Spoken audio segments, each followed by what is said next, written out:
गरम, खुश्क और सहरा। कबल अज़ इस्लाम अरब दुनिया का मुख्तसर तरीन तारुफ यही हो सकता है कि अरेबिया दो अजीम ताकतवर सल्तनतों के दरमियान वाक़या सहरा था। अरबों की दोनों हमसाया सल्तनतें यानी रोमन एम्पायर और सैसनिड एम्पायर सदियों से एक दूसरे से बरसरे पैकार थी, जिसमें कभी एक का पलड़ा भारी होता था तो कभी दूसरी का।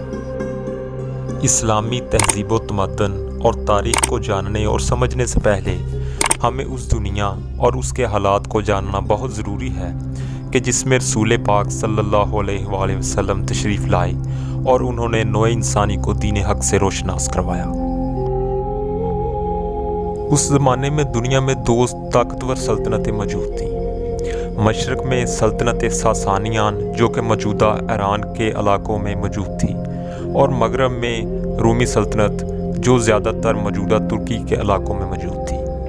ये दोनों सल्तनतें मशरक़ वुस्ता के इलाकों में अक्सर एक दूसरे से बरसरे पैकार रहती थीं। सदियों पर मुहित मुसलसल जंगो जदल और अंदरूनी बगावतों के बायस ये दोनों सल्तनतें ही अपने आलम पैरी में 6वीं सदी ईसी के अवाखिर में कदम रख चुकी थीं। दूसरी तरफ अरेबिया एक गर्म सहराई खिता था, जहाँ कोई काबिल कदर कुदरती वसाइल मौजूद ना थे, ना मीठा पानी था और ना ही ज़रई पैदावार मुमकिन थी वहाँ, यानी कि बुनियादी ज़रूरियात ना होने के बराबर थी। यही वजह थी कि कोई भी सल्तनत इस इलाका को फतह करने और इस पर हुकूमत करने में दिलचस्पी नहीं रखती थी। हत्ता कि इस्लाम के ज़हूर के बाद भी ज़्यादातर इस्लामी सल्तनतों ने भी महज मुक़द्दस शहरों को ही फतह किया और बाकी मानदा इलाकों को वैसे ही रहने दिया। अरेबिया में मुख्तलिफ कबाइल आबाद थे, जिन्हें बद्दू या वहशी कहा जाता था। ये अलक़ाबात उन्हें दीगर अक़वाम की तरफ से दिए गए थे, जो कि मुकम्मल तौर पे बहरहाल दुरुस्त नहीं थे। इन्हीं अरब कबाइल में एक का नाम था कुरैश, जो कि मक्का और इसके इर्द गिर्द रहाइश पजीर था। इसी कबीला में हज़रत मोहम्मद सल्लल्लाहु अलैहि वसल्लम की पैदाइश हुई। हम इसी कबीला से मुतल्लक बात करेंगे। मक्का में रहाइश पजीर कुरैश कबीला को दीगर तमाम कबाइल पर एक फजीलत हासिल थी, क्योंकि इनके रहायशी इलाका यानी मक्का में खाना काबा मौजूद था, जिसके अल्लाह के हुक्म पर अजीम पैगंबर हज़रत इब्राहीम अलैहिस्सलाम और उनके फ़र्जंद हज़रत इस्माईल अलैहिस्सलाम ने तमीर फरमाया था। हज़रत इब्राहीम अलैहिस्सलाम ने ना सिर्फ काबा तमीर फरमाया, बल्कि उन्होंने उसे हरम भी करार दे दिया था। हरम करार दिए जाने का बायस इस जगह किसी किस्म का लड़ाई झगड़ा भी ममनू था, और ऐसा जो करेगा वो कहरे खुदाबंदी को आवाज़ देगा, ये आम अकीदा अरबों में पाया जाता था। अरेबिया में चूँकि कोई आला हुकूमत मौजूद नहीं थी, इसलिए कोई वाज़ेह कवानीन भी मौजूद नहीं थे। लेकिन मक्का चूँकि हरम था, इसलिए ये वो वाहिद जगह थी जहाँ ताजर बगैर किसी जानी ख़तरे के आज़ादाना तिजारत कर सकते थे। उनके बेखौफ होने की वजह से मक्का एक बड़ा तिजारती शहर बन गया। कुरैश और अरब अगरचे अल्लाह की मौजूदगी पर यकीन रखते थे, ताहम दीगर सैकड़ों देवी देवताओं को भी खुदा की तरह पूजते थे।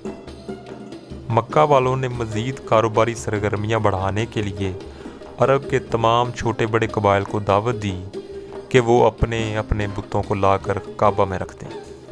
दीगर तमाम कबाइल ने इसे कबूल किया और यूं अरब दुनिया में पाए जाने वाले तमाम तर देवी देवताओं के बुत खाना काबा में इकट्ठे कर दिए गए। इसके बाद से तमाम अरब के कबाइल सालाना तौर पर मक्का आने लगे, जिसके बायस मक्का में तिजारती सरगर्मियों को बहुत ज़्यादा फ़ायदा मिला। दूसरी तरफ ईरानी रूमियों को अपनी सरजमीन के ज़रिए हिंदुस्तान से तिजारत नहीं करने देते थे, और जो तिजारत रूमी खलीज फ़ारस के रास्ते करते थे उस पर भी अक्सर ईरानी लूट मार करते थे, जिसके बायस रूमियों को ज़्यादातर तिजारत रेड सी के ज़रिए करनी पड़ती थी। इस तिजारत के बायस रेड सी कोस्ट पर वाक़या अरब शहर ज़्यादा अमीर होते चले गए, जिनमें मक्का भी शामिल था। लिहाजा हरम के दर्जा, रूमियों की तिजारत और सालाना अरब कबाइल की मक्का आमद के बायस मक्का एक बड़ा तिजारती शहर बन गया और कुरैश के ताजर भी खुशहाल होते चले गए। मक्का वालों का ये वाहिद आमदनी का ज़रिया था। अगर अरब मुआशरे की बात करें तो ये एक दौरे जाहलियत का कबायली मुआशरा था, जिसमें बेटियों को ज़िंदा दफन करना, ग़ुलामों पर तशद्दुद करना और दीगर जराइम आम थे। बुत परस्तों के अलावा अरब में ईसाई और यहूदी भी बड़ी तादाद में आबाद थे और इनका रहन सहन तकरीबन एक जैसा था और कोई शख्स इनकी मजहबी रसूमात को देखे बगैर इनमें फ़र्क महसूस नहीं कर सकता था। बैनुल कबायली झगड़े आम थे। पानी सबसे ज़्यादा कीमती समझा जाता था और इसी पर अरब में सबसे ज़्यादा लड़ाइयाँ भी होती थी। दीगर मामलात पर भी अगरचे झगड़े हो जाया करते थे। मामूली से मामूली तनाज़ात से शुरू होने वाला झगड़ा भी सदियों जारी रहता।